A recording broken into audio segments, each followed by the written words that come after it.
नमस्कार दोस्तों, आप सभी का मेरे चैनल पर बहुत-बहुत स्वागत है। आज मैं आपके साथ शेयर कर रही हूँ घर पर महाशिवरात्रि की पूजा बहुत ही आसान और सरल तरीके से हम कैसे कर सकते हैं। हर साल फाल्गुन मास की कृष्ण पक्ष की चतुर्थी तिथि को महाशिवरात्रि का पर्व मनाया जाता है। साल 2024 में 8 मार्च को महाशिवरात्रि है। इस दिन माँ पार्वती का शिव जी के साथ विवाह हुआ था। तो चलिए हमारे वीडियो को शुरू करते हैं। पूरी जो पूजा है मैं संपूर्ण स्टेप बाय स्टेप आपके साथ शेयर करूंगी। तो देखिए, सुबह की जो पूजा है वो मैं आपके साथ शेयर कर रही हूँ। यही पूजा आप 4 पहर भी कर सकते हैं। 4 पहर में पूजन करने का विशेष महत्व होता है, और अगर आप रात्रि जागरण करते हैं तो उससे अच्छा तो कुछ हो ही नहीं सकता है। तो देखिए, आपके पास अगर चांदी का लोटा हो तो उससे अर्पण कीजिए, अगर नहीं है तो तांबे के लोटे से अर्पण कीजिए। यहाँ पर जो शिवलिंग है मैं आपको बाद में अच्छे से डिटेल में दिखाऊंगी। ये जो शिवलिंग है वो पशुपतिनाथ भगवान की शिवलिंग है।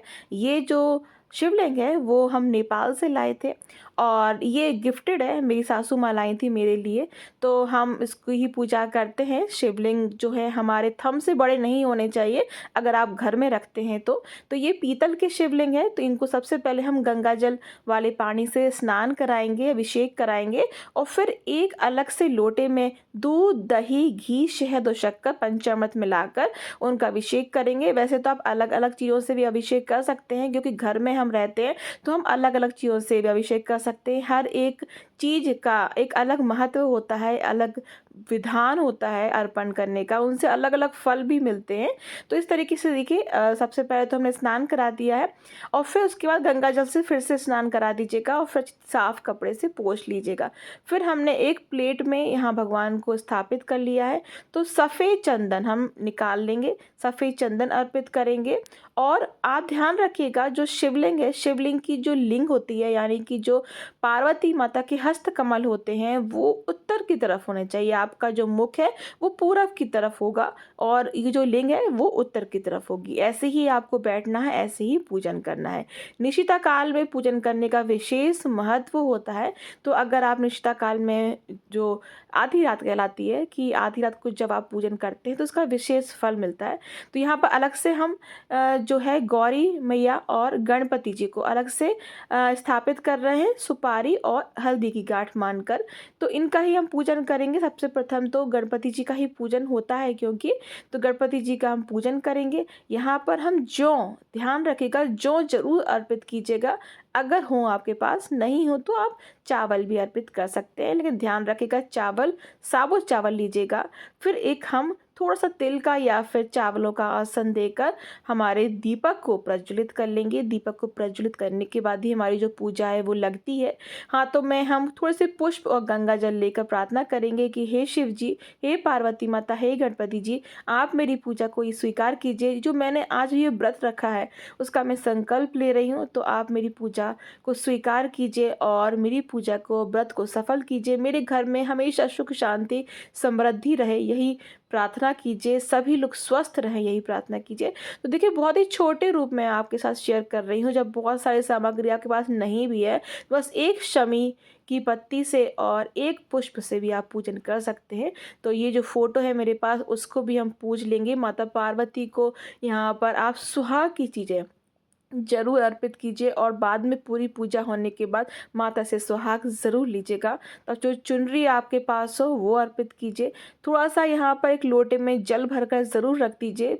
हमारे पूजन में कभी भी कोई भी चीज़ खाली हमें नहीं रखना है, ध्यान रखिएगा।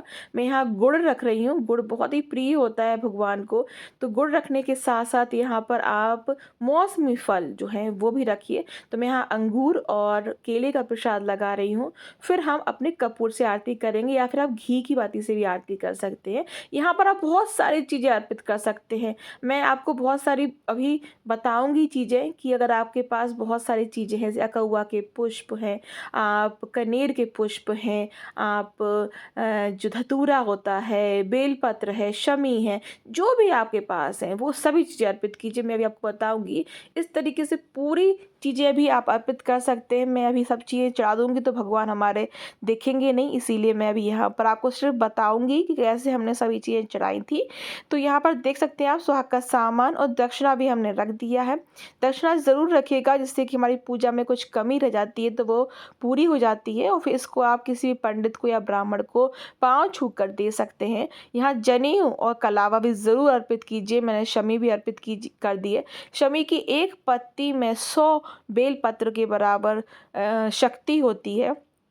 इसीलिए आप अगर हो सके तो शमी का इस्तेमाल ज़्यादा से ज़्यादा करें। अगर आपको ज़्यादा बेलपत्र नहीं मिल पाएँ तो एक शमी के पत्ता तो आपको कहीं भी मिल जाएगा। कहीं ना मिले तो आप मंदिर जाइए, मंदिर में भगवान को चढ़ी हुई आप उतार कर धोकर फिर से अपने भगवान को चढ़ा सकते हैं। तो देखिए अब मैंने यहाँ जनेऊ अर्पित कर दिया है, अब कलावा भी अर्पित कर देंगे।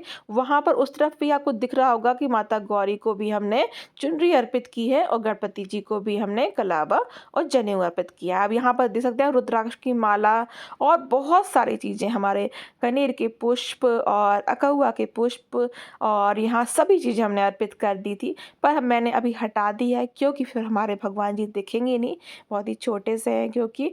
तो अब हम दीपक भी प्रज्वलित करेंगे और हमारे कपूर की आरती हम यहाँ करेंगे। तो ये जो पूजा है आप बहुत ही साधारण तरीके से घर पर कर सकते हैं।